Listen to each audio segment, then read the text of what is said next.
States, they all define lobbying different. So if there was just like one national lobbying law that applied to all the states, we would not have a job.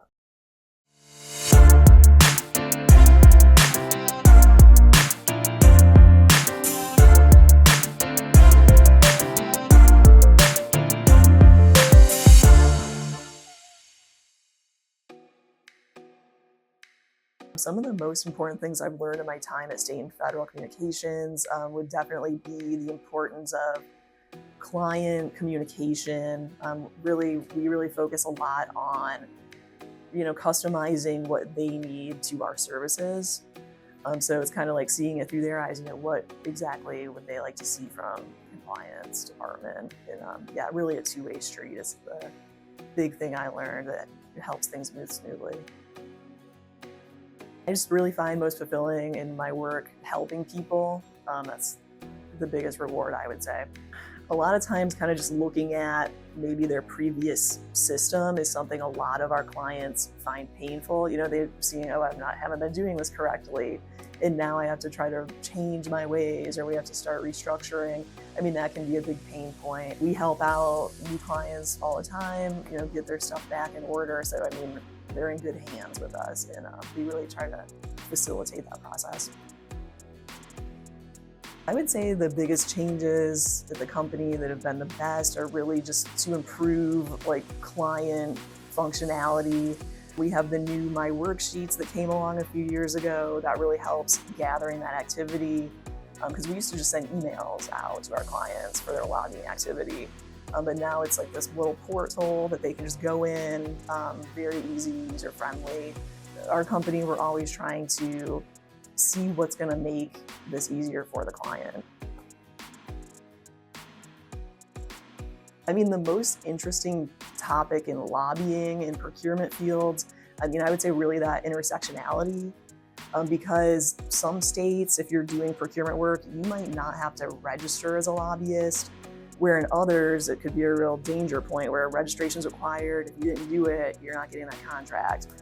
So it's kind of really helping our clients spot where should I be concerned, where shouldn't I be concerned, really just risk management. One thing I would tell our clients about using the services is don't be afraid to reach out. We really try to tailor what we do to your needs. So, I would just say, give us a phone call, shoot the email, and yeah, we'll make it work. States, they all define lobbying different. So if there was just one national lobbying law that applied to all the states, we would not have a job, because our job is really, you have to keep your hands over all these different state laws. Municipalities have their own laws. And like I was saying earlier, you might not have to register at all somewhere as a lobbyist to do procurement work, whereas somewhere else you have to register prior to even having those first conversations. They tweak their laws all the time, different jurisdictions. That's what our research department's really good at, following all that. So we know exactly what's happening anywhere across the board. Even if it's some tiny little municipality, we might not have the entry, but we're gonna call them up and we're gonna figure it out for you. Our clients too, they're thinking that these ethics commissions and the places we're filing these reports with are out to get them. It's really just about disclosure. So just being, above board, complying with the law, and we make sure that's getting done. The team, we all kind of have our own little wheelhouse. Amongst just the general compliance managers, we all just have a certain slate of states.